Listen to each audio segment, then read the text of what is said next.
awareness and like really learning about sensory perception through body work, where I feel like through going to the tree every day, I learned how to listen. And then I realized that like through listening, like maybe I don't need to seek anything. Maybe I just need to listen. Woo! You know? That's deep right there.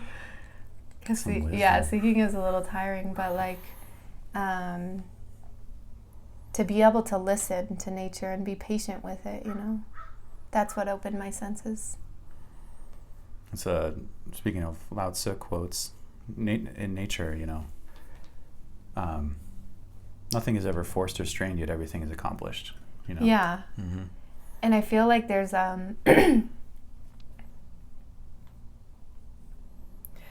I feel like I could sit outside, like you were asking me if I could stand for an hour before we stopped recording, and I was like, yeah. But like I feel like duh, of course. I feel like I could stand. There are no limitations. I feel like I could just sit and like stare at a tree or so good for something like for a long time. And I might fall asleep. But someone once taught me that nature naps are really different. Yeah, when you're just different fully dreams linked up. In nature. You're fully linked up and you're fully connected while you're napping. Totally. But I think that the elements are like have been my teachers of like opening the senses. Yeah. So it's cool to hear like how, I don't know, I guess that is a curiosity I have. How are people's senses opened and heard, and like what are we all listening to? Well, like what is it, like we talk about nature, and this is a question I wanted to ask you. Okay. This might poke you a little bit. It's like, how can anything... Good thing there's a tree here. Yeah, how can anything be unnatural? How can anything be unnatural? Yeah. Well, I think if you're thinking like really like drawn out, like everything is in divine perfection. And it all comes from earth, right? Even the microphones, it's just things that were pulled out of the earth and rearranged in a very interesting way. You think so? Well, literally. Really? Is that true? Yeah, I don't know. everything I've never thought about this. Well, I mean, plastic is something that's like fabricated, but even the raw elements of plastic had to come from the earth somehow. Like they're not just pulled out of nowhere. Yeah. I just say that because I think that there's a lot of like judgment against humanity. Like for people who love nature, they might tend to hate like technology or advancement or yeah, like, that makes sense. I feel like that's common, and that's something that like that judgment or that like rigidity isn't helping us. You know? Like we want to celebrate the ability that we have to share this with people through technology. Yeah. And celebrate our love of trees and plants and things like that. Right, because like we can connect through all the ways. I think that's just like the evolution of what's happening on Earth too right now. You know, in the age of information, the age of AI now. AI, we have access to like everything. I think for me, like I've just been more aware of like what am I listening to, what am I engaging with, where's my attention going. Yeah. And for my path or soul, it feels best to listen to nature. Absolutely. But I also appreciate technology and like the way it allows us to connect and create and share and also like it inspires people in different ways. Like I'm eternally inspired by nature, but some people are really inspired by microchips, AI. I almost went down that route. I studied materials engineering in school, which is like how they make. It's funny. I was learning crystallography and how microchips are made with silicon and all that stuff. Oh wow! And then here I am, like 10 plus years later, looking at crystals in a whole new way. Okay, see, but that's what's so fascinating is like we never know where these like little seemingly like unimportant studies that we have even early on may lead us or what they'll be applicable to later. Yeah. It's impossible to that's so cool. waste your time. Where did you do that? University of Maryland. Oh, cool. Yeah, I was captain of the math team in high school. I was.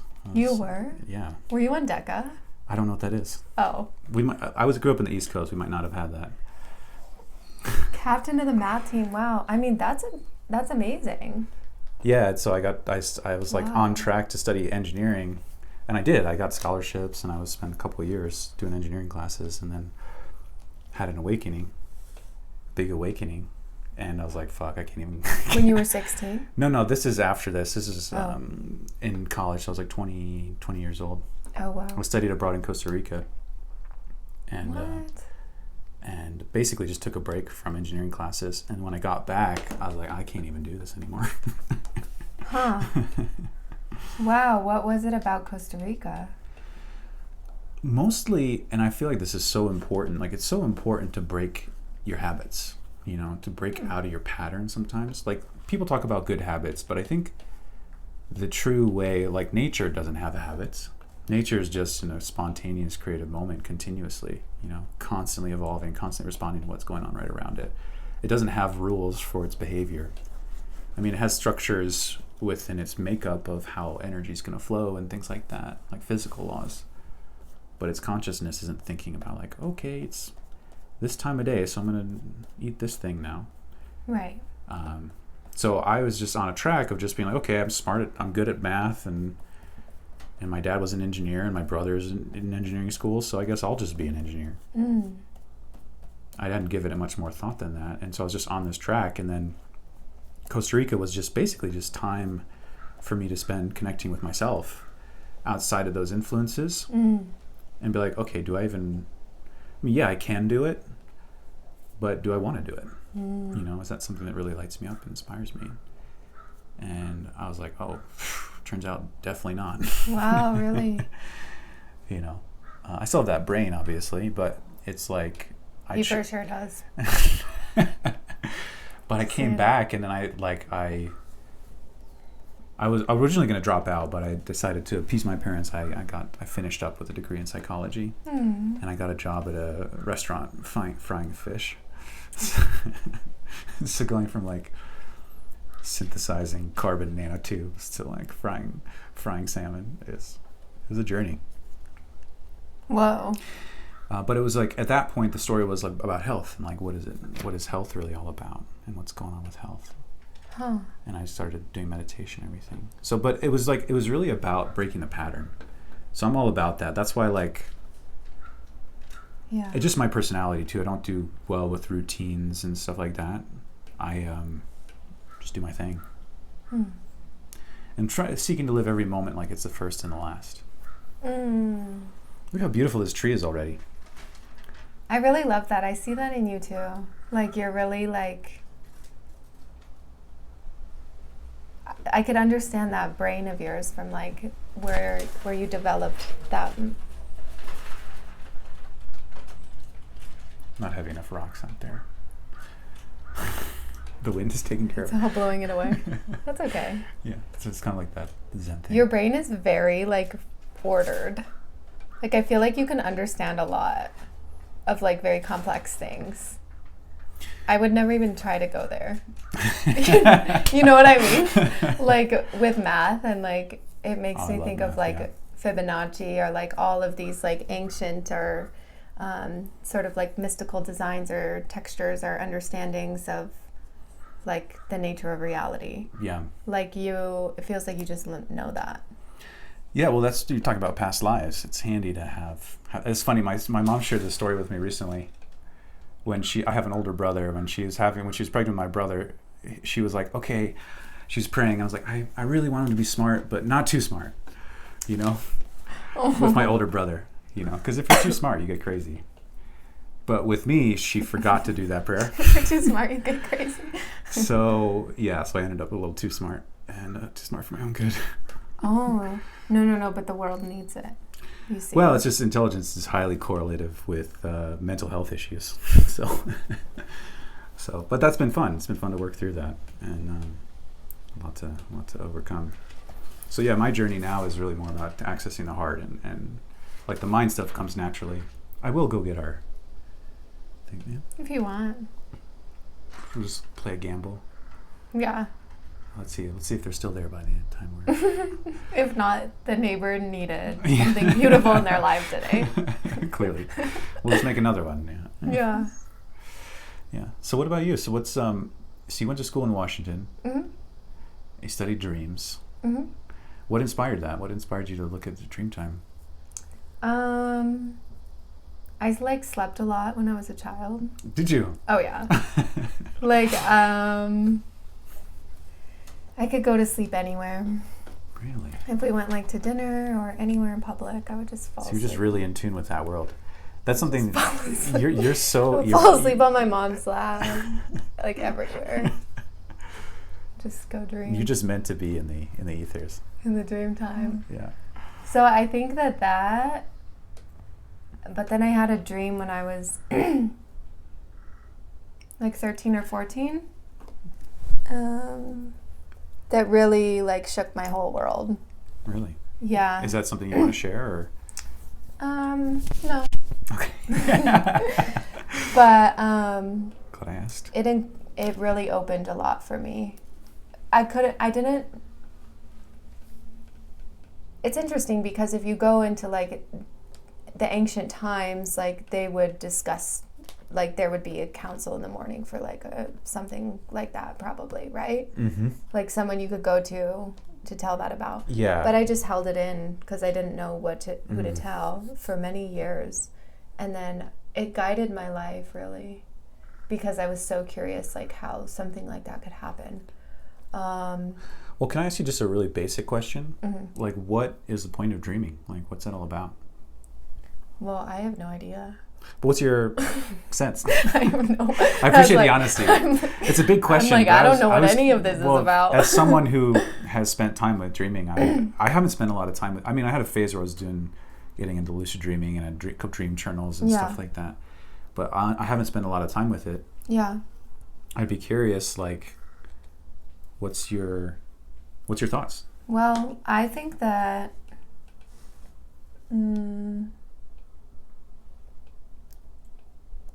So that dream, like around that age, I started studying with, or researching plants, dream herbs. And Mugwort and such? Yeah, mugwort and blue lotus and nice. Other plants that were like from around the world that like, it was clear like don't order that online. And so I just studied with mugwort. And my dad like bought me a pound of mugwort. Nice. Online. And I just had all this mugwort, and so I started working with it. And I wouldn't say I started working with it at 14. I just was like more of a curiosity that guided me. Mm-hmm. But this dream led me to... I was in high school, and for my like high school capstone for senior year, I did it on lucid dreaming because I was like obsessed. I'm like, what is all this? But I couldn't naturally lucid dream. It's kind of like, I think you can do it or you can learn it or you're kind of born with it. Mm-hmm. Yeah, some people are more natural. The closest thing that you could do to lucid dreaming was sensory deprivation. Ah. And so I went to a sensory deprivation tank. Oh, cool. Like a float tank? Mm-hmm. Nice. And I had an experience in there that I was just like, what the heck? Mm-hmm. And it was like so fascinating to me, both of these worlds. So I started working at a float place, sensory deprivation place. And I started floating a lot. Nice. And so that'll open you up. I just kind of, like bless them. They just let me float whenever I wanted. And so I was floating like a good amount of time, like a few times a week or more if I could, for like an hour and a half. Ooh, and sounds incredible. It was so amazing. But then just the magnesium alone, so good for you. The magnesium and just like being totally like in a cloud. But like even beyond that, I don't know. I really want a float tank in my house. You're really renewing some inspiration for me. For recovery, there's like, oh my so gosh, good. It's infinite. Yeah, you're just floating. Yeah, it's so amazing. But I started like really connecting with like the ocean animals. Oh. In the whales floating. Yeah, and so I was like, maybe I want to be a marine biologist. Move to Hawaii, and that's not actually my path, but I think in the present time, I'm like, have more of a curiosity of water and salt and what is alive there. What sort of marine animals do you tune into? Whales, dolphins, yeah. Sharks. I love sharks. Oh, cool. Sharks, yeah. And I really wanted to Should we get that periwinkle out again? There was How did we make that? I think we made it with blue and purple. We just have a shark right here. Oh my god, yeah. We should put a shark. That makes sense. Under this apple tree. Yeah. I love that. I really love ocean animals, and for a moment I thought that I wanted to just be a shark diver for the rest of my life. Yeah. And have you ever been scuba diving? Then I ended up in Sedona. Yeah. Yeah. Yeah. Scuba diving, free diving. Oh, cool. Shark diving. It was so fun. Yeah. They're ancient. There's this thing I've got my eye on. So there's a bodywork modality called craniosacral therapy. Oh, nice. And it's really cool stuff. And they have an advanced training that they do in the Bahamas. Oh yeah, go there. For sure. Well, the cool thing is that they have this agreement. They do it at the same time every year. And these wild dolphins from the ocean come up into the bay and will do healing sessions on the people there. Wait, you have to do that. I will at some point. Okay, cool. I want to do it. Yeah, I think you can. They have one that's you don't have to be you don't have to have bodywork experience. You just go and you just play with the dolphins, and they'll come in and do energy work. There's this amazing documentary on YouTube. If you search craniosacral dolphins documentary or whatever. In the Bahamas. In the Bahamas. So that's something I've got my mind on, or got my eye on, because I need to get continuing education for my license anyway. So I was like, okay, business expense. Oh, whoa. Yeah, you should do that. Mm-hmm. Because then the dolphins will be with you. Yeah, I'll get the codes directly from the dolphins. Because they have giant brains. They do, right? I feel like the dolphins and the whales operate on frequencies that are energetic or magnetic, outside of our conscious brain, but they have such a capacity to impact our unconscious and deeper levels of the brain. Right. Mm-hmm. So to be learning something like that while you're engaged with animals in that way, it would be like quantum. You learn time. Very quickly. Because you get the codes. And they can heal you in ways that humans can't. Because it's just totally different. Help you remember. I'm sure it'd be an incredible experience. I do want to do it at some point.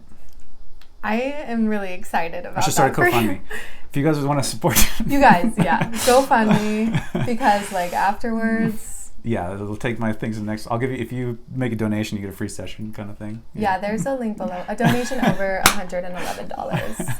Thanks for looking out. You'll donate $1. No, a donation over $111. I'll give you a good thought for $1. You'll get, hey, that's nice. You'll get a free session with him. But really, GoFundMe, link below. He's going to go study with the dolphins in the Bahamas. I'll share what I learn. I'll learn how to speak dolphin. Yeah. Patrick Flanagan did that. He created a dolphin translator. Really? Yeah. The government seized it, so it's not a thing, but... It's still there, though. He's shared stories about it. They have a whole dolphin translating. Can't be forgotten. No. Oh my gosh, that's so awesome. I'm excited for you to do that. Yeah. That's where I went to dive with sharks. Oh, you went to the Bahamas? Yeah. Nice. So there's something beautiful out there. So what kind of sharks are you diving with? Is it are they friendly? Or are they going to They were for sure friendly. Yeah? No, sharks are not dangerous. Except for the ones that are. They're predators for sure. But we don't want to mislead people. Let's just derail Jaws. But it is fair. It's more people die from vending machines than from sharks, right? Yeah. And we're not afraid of vending machines. Yeah.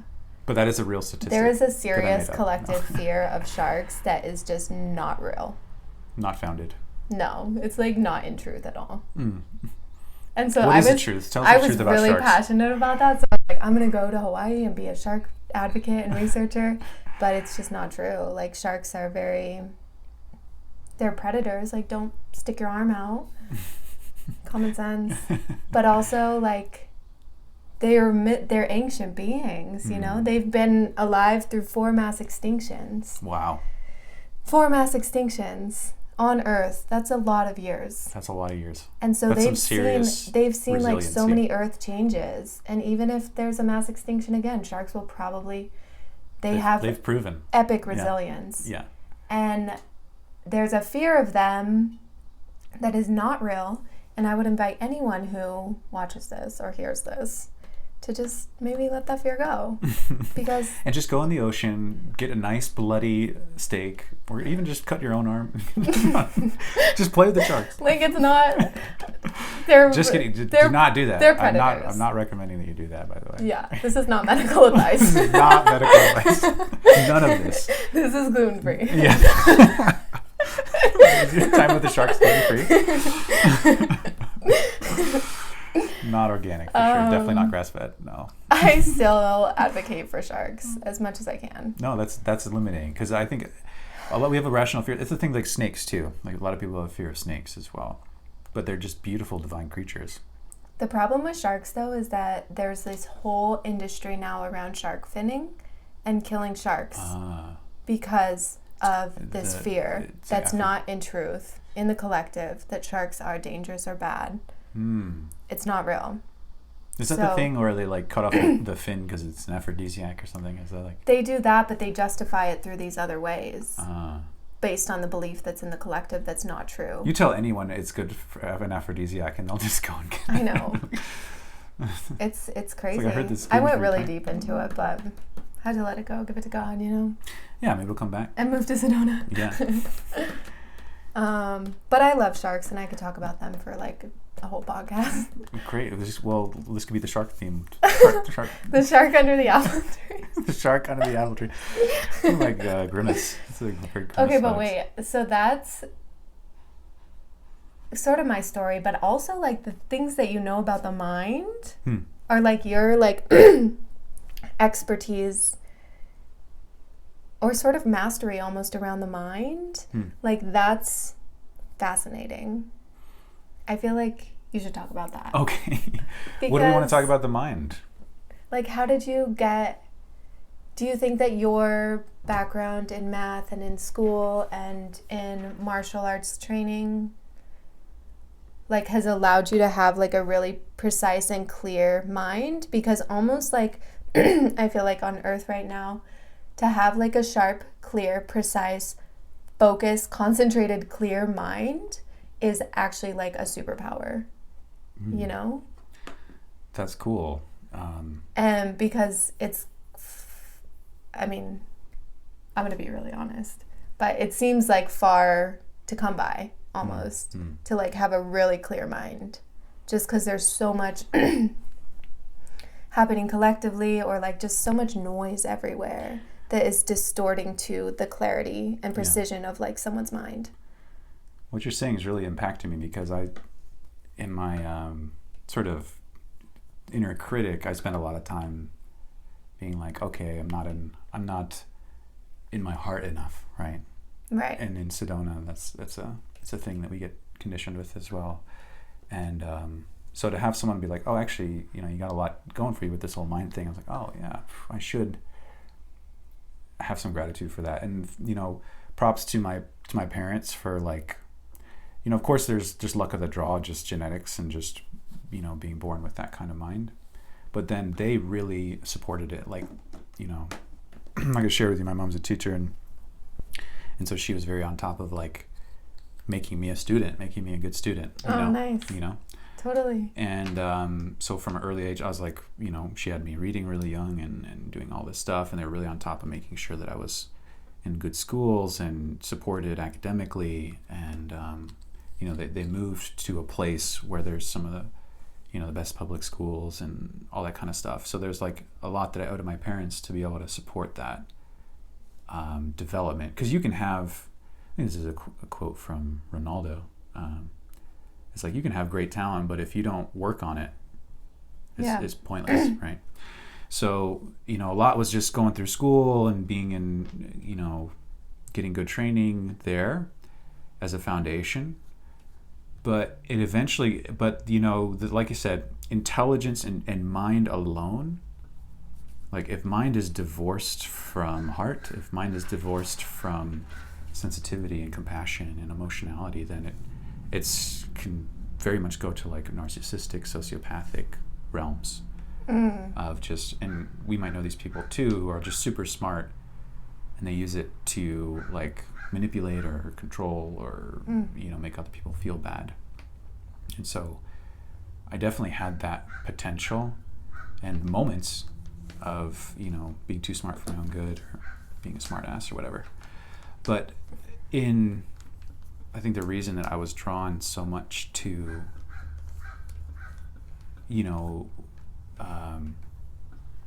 mentalism and training the mind, and when I was studying psychology in school, I was part of what's called the DAM lab, Decision, Attention, Memory Lab, and we were studying cognitive training as well. And so there is a way that you can do these exercises that improves intelligence in a way that's generalized. And so I was like in that research and all that stuff. But the thing that that really helps it become useful, because that's the thing, you can be smart as all hell, but if you don't have other stuff going on, like if you're not grounded, if you're not humbled, if you're not compassionate, if you're not aware, if you're not conscious, then that intelligence, all of a sudden, it's not that useful, because it's going to things that doesn't matter, basically. So many people with sharp minds spend a lot of time thinking about things that don't matter, So it's been a mantra for me, and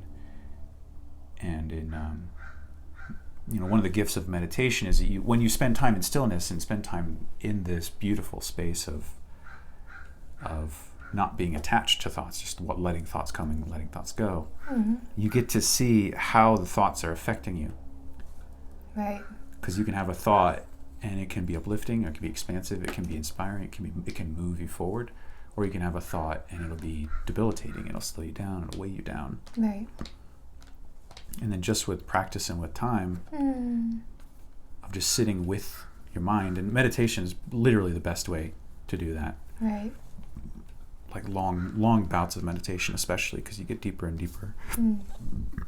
And you get to see your own mind and you get to play with it and learn that you are not your mind, you are not your thoughts, and those are things that you have not absolute control over, but you have a lot more say than people. Choice. Yeah, you have a lot more choice than people believe. And this is one of the things I love sharing with people is like, oh, you want to feel more confident? Okay, let's feel more confident right now. Let's just do it. The choice of the moment. The power of your imagination, your creation, your visualization. Yeah. And the decision, the intent. And the Taoists were great because they had all this laid out. Oh. They've got a language and a structure for how to build all of these skills with mind. I mean, there's 3 levels. There's body training. There's Wei Gong, which is body training, like physical strength, like actual like muscular strength. There's Qi Gong, moving qi and energy, breath. And then there's Shen Gong, which is mind spirit training. And there's such a vast curriculum of exercises and practices that you can do to refine any levels of your being. Wow. And we're blessed. Interesting. One of the things that makes this day and age so different than the way it was in the past is in the past, all this stuff was kept behind closed doors. It was something where you had to devote yourself to this teacher for years and years and years before they gave you even a shred of the secret stuff. But now with people like Professor Jerry Allen Johnson, who's one of my teachers, he's written textbooks sharing all of this secret information, just written out in the world. So it's available. You can just go and buy these textbooks and have these treasured and guarded practices that are hundreds, if not thousands of years old, and that people have used to get full-blown enlightenment, the full-blown awakening. and among other powerful and amazing things. So all of this is available to us now, and it's truly a treasure. And so my job, but a lot of it's kind of convoluted, or it doesn't make sense to a modern Western mind. Yes. So a lot of what, in my explorations of that, a lot of what I offer to people is like a simplification and a translation of these things to give them, and a lot of it's not super relevant for you. There's only a couple things that are relevant for you at a particular time. And so to know what is going to be most helpful for you and what you're naturally motivated for and what your goals are is something that, helps you hone in on which practices you want to do. So that's a big part of what I share with people, is helping them find those practices that work for them. Wow. And training your mind, training your feeling sense, training your body, and learning to go beyond your imagined limits to your true limits. The word. The true limits, huh? Wow. My foot's so asleep right now. Speaking of imagined limits. Me too. I was literally thinking of that. I'm like, there are no limitations. My leg is like so asleep. Thinking of martial arts, there is no limitations. There is no limitations. Well, and that's when we talk about standing for an hour. It's because it's like, it sounds pretty easy, but when you just like actually do it, you'll find that there's just such a habit of us just squirming and moving and doing all this stuff. And it's not that people can't do it. It's just that to have the will to stand for 1 hour. You have to really want it. You have to really want it. And believe. And believe. Whoa. So finding that which motivates you enough to get you to believe in yourself. Like what is your big why? Like, why is it that you do what you do? Right. Because so much of why we do what we do is more like habit or expectation or to get other people's approval or all that kind of stuff. And those motivations can get you moving, but they don't have the same depth or volume that something that comes from within, something that you inherently want for yourself. And this is not something anyone can give to you. It's something that you discover for yourself in your own process of like what gets you out of bed in the morning. Wow. Like, what got you out of bed this morning? I love What got me out of bed this morning? What got me out of bed this morning? Well, I was stoked to do this. I was stoked to do this. Yeah. I was stoked to do this and just live another day. I had a teacher who once told me, he was like, "Hallelujah, we're alive." He said, "Thank your ancestors when you wake up." Like, "Hallelujah, we're alive." So, but I think recently, like what I've realized, what gets me out of bed is beauty. Like a fascination with beauty and just joy, really. Beauty and joy. Yeah, beauty and joy also like pull you into them too, don't they? Yeah. Beauty and joy. They reveal so much. Right. Wow. I haven't thought about that though. What gets me out of bed? Well, it changes every day. You know, totally. It's something that. Wow, what a relief! You don't have to. Like, holy shit! I don't know. I guess I'm just gonna go to bed and never get up. I don't know. I mean, I've had those days where I just lay in bed. I'm like, I don't have a reason to get out of bed right now, so I'm just not going to. I feel that. Like sometimes I could sleep for just like 19 hours straight and not get up. Well, and it's just like, I mean, that's how you move through the depression. I mean, that's depression, right? When you can't move. My solution to depression, aside from like sunlight and movement and basic stuff like that, is to like literally just sit there in the depression and be like, okay, I don't want to move for all these reasons that I've been moving. But like, show me a reason that I want to move, right? Whoa. You know? Yeah. Someone sent me a text recently of something a teacher said and was like, when we're feeling certain ways about like, if there's like a lot of anxiety or resistance or like those are the times to find the inner warrior. And I hadn't put that together so much as like when I'm feeling really tired, what if that's the time to go climb Bear Mountain? You know? Maybe not though. Love Bear Mountain. And I think it's different for women too. Like women are very cyclical in their nature and their cycles, and this is I feel like a big part of life for me is like learning and allowing rest too. And I think it's like always up to, of course, someone to know what's happening. But I think there's honestly like a somewhat of a revolution of like allowing self to rest. And especially women during their cycles, like during certain phases of the cycle, like luteal phase and bleeding, like just rest, especially during the moon time. It's just like just rest. And I think that's like really prevalent in maybe like the remembering of cyclical nature, cyclical life, the way of our ancestors, like the ways of the earth.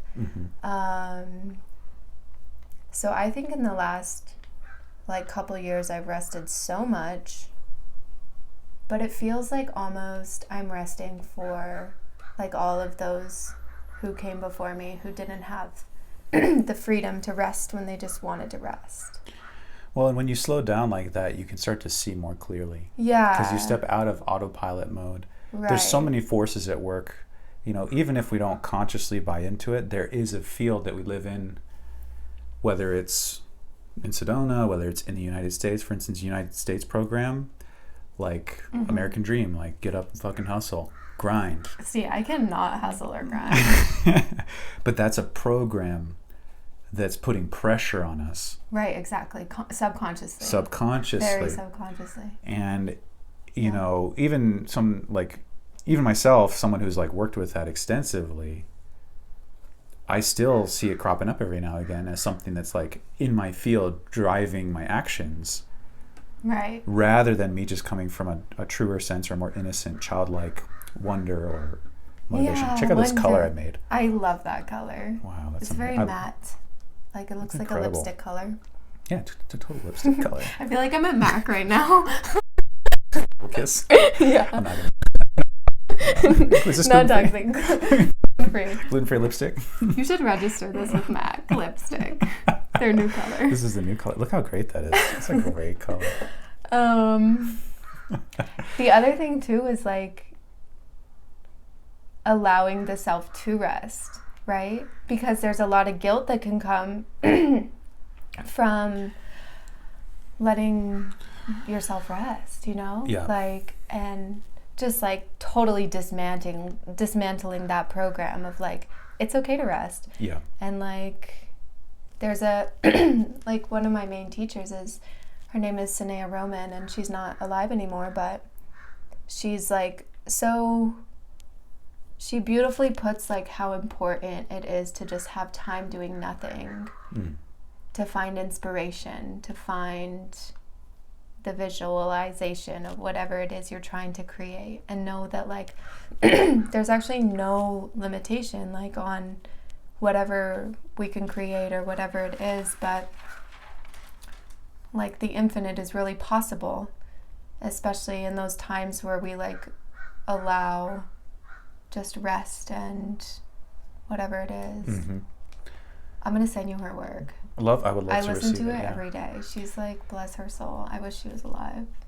Well, I've had many instances of burnout in my life, and it's so funny to me, like how amazing it is, how good it feels to let yourself actually feel exhaustion. Oh, I know, right? Just to be like, right. Like what? Like when you actually just let yourself feel it. Why do we have so much to do? Well, and what happens is we have this feeling of exhaustion, and then there's a thought that says, oh, I can't be exhausted right now because I got these bills to pay. Right. So subconsciously you're like, oh, I'm not allowed to feel this feeling because I got bills to pay. Yeah. Right? There's a judgment of that feeling, and there's a blocking of it, and then your body is like, okay, great. We've no time to feel this feeling right now because we're in survival mode. Okay, I'll hold on to it for you. Right? It throws it into the flesh. Right. It gets stored as either water or fat or as tension and eventually can lead to any sort of disease or whatever. But that feeling goes into storage and gets held onto, and then because you're in fight or flight mode, you're in survival mode. But when you just actually give yourself a moment to just like really feel, like, fuck, I'm exhausted. Like, put everything else aside and just really let that feeling come up and just feel it. It's like, it's such a relief, right? It's such a release. It feels so good. It's very pleasurable too. It's like, and then it moves, and you'd be surprised, like, just in a few minutes of feeling exhausted, how energized you can be. Exactly. It's like vitality was... Yeah. The vitality was hampered, but now it's released. It's moving, and with it comes a new level of awareness too, of whether that exhaustion that you experience is coming from something that is like, is it a love exhaustion, or is it just like a survival exhaustion? Like, are you exhausted from doing stuff that you don't want to do? That's a good question. Or are you exhausted from doing what you love to do, right? And yeah, that helps your subconscious mind process that information and help guide your decision making moving forward. I actually did that. I had to do that recently. I had a really big decision to make, and it was like paralyzing me. Yeah. I was getting so tired over it, like losing sleep over it. And so for 2 days, I was like, I'm not going to think about it at all. And it just rewired my whole system. And now I'm clear and know what the decision is. And like, it's on the choice is being made from a new energy. Exactly. Right? Because it's not just a decision, but like why. Like the motivation. And the frequency, or like the vibration of where the choice is coming from now is way more expansive than like limited and like constricted. So that's the like, frequency you put out. That's the frequency you put out. It's the foundation for the choice that I made. I just love this color. I love that color too. It reminds me of I don't know what. I wouldn't know how to put it to words, actually. But it reminds me it's like the color of a tongue, right? Of a tongue, yeah. Like a healthy tongue. Like a healthy tongue. Not a candida ridden or heatful. I think it's so cool how like acupuncturists can just see. You just look at your tongue and they're like, oh. Wow. There's a little heat in your liver there. It's making it so smooth too. That's amazing. Wow, this is incredible. We got like this is an interesting vibe going on over here too, with the cooling blue. I tried to draw a shark, but I forgot how. I can see it. Like I was like, I don't know. Such a big tail I fin. was trying to see it in my mind, but I couldn't like. We could bring a different color. Do you want some of this pink to? Yeah. Let's see. I was trying. It's because it's dried now, so we can paint on top of it. I was trying to draw a great white shark, but I couldn't see it, so I drew a hammerhead. Oh, the hammerhead! I see it. You see it? This thing, yeah. Yeah, because its eyes are like this is a below dried it. too. I don't It's have enough paint to make some more. I kind of want to make a different color though. Should I try and make a? Oh, there is a gray. Yeah. This is a shark color. I made lavender earlier. That was really nice. Oh, okay. Yeah. This is part of the fun of the finger paints too. Is the mixing? Totally. Is this white or is this gray? Carl Jung says that if you want to help, if you want that's to white. Okay. remember more dreams, you can finger paint. Really? Oh yeah. So like this. Oh my gosh. Oh, in the morning you just you just do whatever. Yeah, you can. You can finger paint the dreams. Oh, interesting. And it's very like analytical, and I don't really do it that much, but it's a really fun like. That's the only other time I finger painted is when I used to finger paint my dreams. But my questioning is that of like why it's through the hands. It's all in the hands, like you said. The hands see. The hands see what the heart remembers from the night before, maybe. Oh, that's so beautiful. The hand sees. What did you say? The hand sees what the heart remembers from the night before, from the dream. That's so gorgeous. The hands see what the heart remembers. The hand sees what the heart remembers. Do you think the hands are connected to the mind? Oh, everything's connected to the mind. Oh. Yeah. Yeah. Or the heart more. Yeah. Ooh, smells like coffee. Oh yeah. Okay, how do I get this more gray? Mascafe. More gray, add white. Is gray just blue and white? No, because that's just light blue. Ask Eeyore. Maybe I need to... wait, why were you trying to make gray? For the shark. Okay, that's what I was thinking too. Really? That's so cool. Well, you were seeing gray sharks. I guess they're all... Well, I think they're gray. What color? I mean, we could... I was going. This dried up, or else I was going to do this color, but the pink color. In the Bahamas, there's this place called Bimini, and if you want to go watch lemon sharks give birth... What? And, like, just watch them, and they're very, like... Lemon sharks? Lemon sharks. Are they shaped like lemons? Do they taste like lemons? Are they, like, little tangy, or what's going on? Is someone named Lemon named them? I don't know why they're called lemon sharks. I'm just curious. So this still looks light blue. The lemons of the sea. It does still look white. Oh, add a little bit of black. A little bit of black. Like a tiny bit, not a lot. Right. Well, gray, white and black is gray. We should have just done that. But you were making shark color, which is blue because of the water. It has the blue, right? Yeah, that's totally. True. Okay, so I'll put some black in here. I didn't know we even had black. You were right. We haven't used it yet. We haven't used it yet. Okay, here's some black. Oh, that might be too much. Let's see. So the word that you're creating, can you tell me about it? Finding North. Finding North.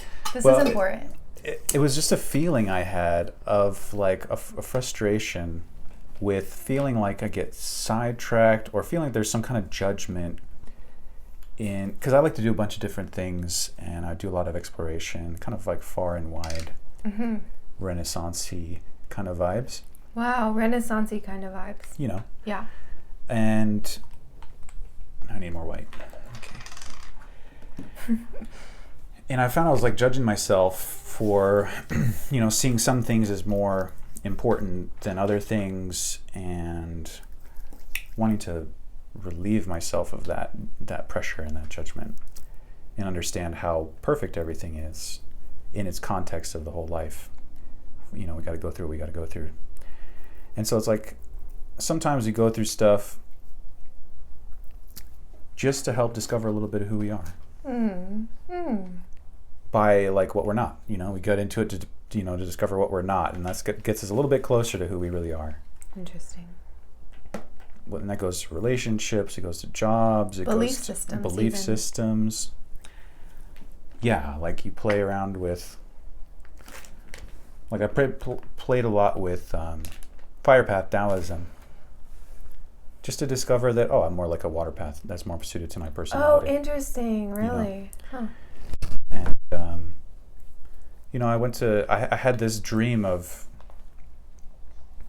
starting my own restaurant or a food truck, and I still might do that at some point. But that was when I first woke, like had one of my first big awakenings in Costa Rica was like, oh, I want to go back and start my own food truck. Nice. Like a healthy food truck.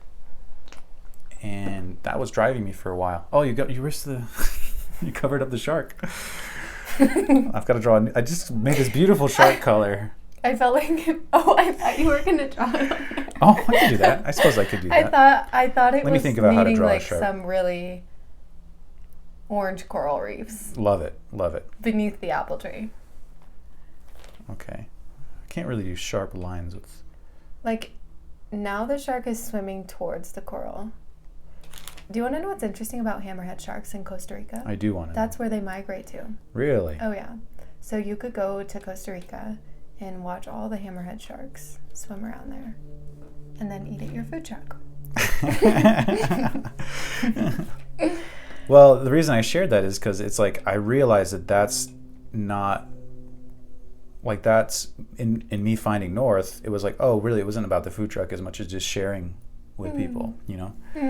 I feel like we put a lot of pressure on ourselves of like having to have these huge dreams. And if it moves you and it motivates you, that's great. But if it's something that just, you want to look at the feeling that you imagine that brings you, you know? Like if you feel like you need a bunch of money, like, or you want or you really, money stops you right now. Like imagine what feeling does that money bring you? Like just give yourself it right now. Just let yourself have that money in this moment. Does it let you feel a sense of relief, a sense of, for some it's security. Everyone's different, right, for what it is. For some it's security, for some it's like status, like it's approval, right? They get, it might be a sense of powerfulness. It doesn't matter what it is. There's no judgment on any feeling. You just want to connect with what it is for you and skip the middleman. Don't even think about the money anymore. Just think about the feeling. Even concentrate. Just how we imagined we could bring heat into our hands, we can imagine ourselves to be more secure. We can imagine ourselves to be more free, just with practice and just with intent. And what you see is when you spend time with that, you're like programming your own mind, and it's going to change how you behave moving forward. So if you can program yourself and then flow with those changes that show up after that programming, then you can become a different person and create that life that has more money in whatever way. So it's like a form of programming in that way. So do you feel like the true north, finding north, do you feel like there's an essence of everyone's north being different? Yeah. Do you feel like absolutely. The essence... And it's something that changes in every moment. Whoa, really? Yeah. Yeah, which can be kind of like we have a habit of wanting to know, like wanting to grasp mentally. It's like, what's it all about? We want to have like a nice, convenient phrase to be able to say, what's it all about? What is my purpose? What do I really want? You want it to be a nice, convenient phrase, but that's just not how it works. Yeah. These are all things that, the first line of the Tao Te Ching, the Tao that can be named is not the true Tao. As soon as you start talking about it, as soon as you start thinking about it, you've lost it. So it's beautiful to share and connect, but it's like, and the words are amazing, but they're not the end goal. The words are always pointing at something. So when we look at our... I love that. Yes. Whoa. Yeah. So when we look at what our own thoughts are pointing at, like not see the thoughts as the end of the destination, but look at what the thoughts are pointing at, that's when we get to touch our own essence. Wow. Or get to almost wind it back, revert to it. Even if they're... Wow. I really love that. So for instance, if you have a thought like... some people might have a thought of like, oh, I'm not good enough. If we speak about art, it's like, oh, I'm not creative enough to do art or whatever. I'm not good enough to do art. If we just, instead of just taking that thought as truth, we just let that thought hang out for a moment and we trace it back, like, okay, well, where is that thought even coming from? Right. Following the thread. Following it all the way back. And then you might start to get impressions, gentle, subtle impressions of like early childhood memories when you were playing around with art, and whether it was like some other kid or your teacher was like, what are you doing? That's weird, right? And all of a sudden, you're a sensitive kid. You took all that on. You took it very personally. And now you're like, now you decided that in order to get that person's approval or to get their love, that you had to shut down that creative capacity. Now, this is something you decided to do at the time. But as soon as we become aware of it, we can change that decision and be like, you know what? I'm not going to do art for someone else's approval. I'm just going to do it for my own fun. And move forward from there. Find north from there. Find north. Wow. Oh yeah, just thought. I keep. Yeah. I love that. Yeah. I think it's so important. But I think it's like an understanding that like north. I mean, in magnetics and directionality, north is something that does stay pretty consistent most of the time. Yeah. But spiritually, or like within our lives, north is something that is where it is when it's there. And then it does what it does. So when we can be attuned to just that feeling of like being locked in, whether it's like you call it being in the flow, whether you call it like self-discovery, whether you call it being present, it's like you look at the experiences in your life and you see how actually you were pointing north the whole time. You know, you were never off track. No. But Always being on able, time. always on time, but able to find that way to tell that story, or that lets you feel that. That lets you feel that fully. So yeah. What do you think of our painting so far? I don't get it. I think that means we did. But I love it. Yeah. I'm gonna spread out some of this gray. It feels very.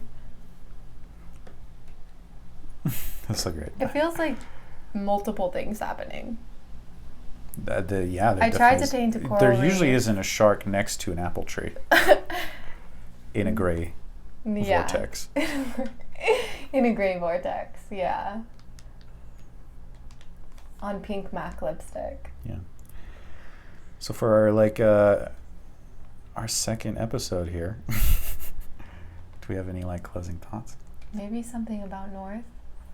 You like the North? What appeals to you in the whole North thing? Because you really feel this. Yeah. It's finding North, yeah? Mm-hmm. Or true North? We're working on it. Yeah, finding North, I think. Okay. I think what appeals to me in it is that, well, what you mentioned about even thoughts are pointing us in a direction. Mm-hmm.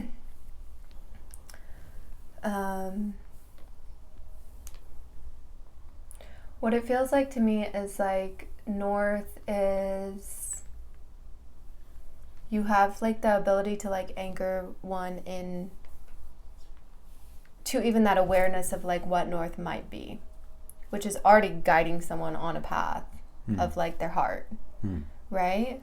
But to bring the mind into coherence with the heart, there has to be some sort of compass, recognition of the compass or lighthouse, whatever it is.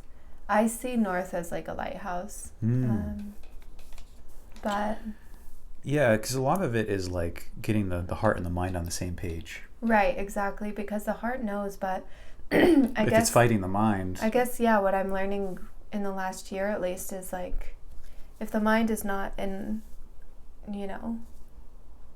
some sort of order, then life will be more challenging potentially. And maybe that's what we're all doing, is just learning about all this stuff. Yeah, creating your own value system or directional. Exactly. But I think that the North brings the mind and the heart into coherence. And when they're in coherence together, then for me, I always feel the essence of things.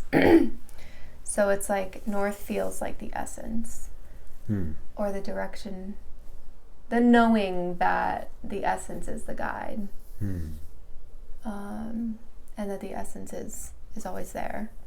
But the North gives anchoring of the path towards embodying, integrating, remembering, learning from, discovering the essence. The direct path, In a way, but permission to get off track a little, and you're still gonna get there. Well, and that is the direct path. Right? Totally, exactly. That is you can make a long decision or a short one, and there's not a wrong choice. Beautiful. Feels like North. Yeah, He created a word. I didn't create the word. Well, we created. You're creating something. There's something brewing that's really significant. It's I guess a form of slang or colloquialism. Okay, it's woof, that was quite a ride. Whew, wow, did I find North? Wow, did I find North? It's a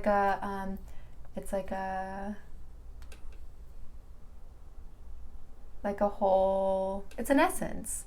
The essence of North is I was finding myself. I was discovering who I am. Right. I got on track, or I it may have been uncomfortable, it may have been challenging, but I found North, right? Found North.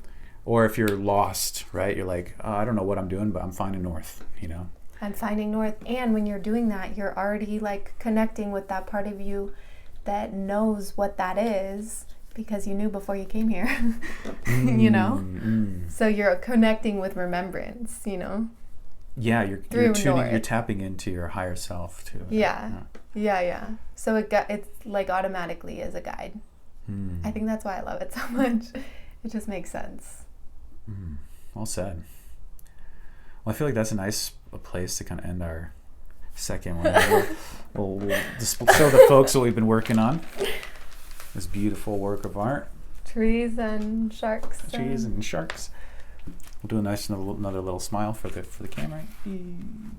Hopefully I'm in the frame. No.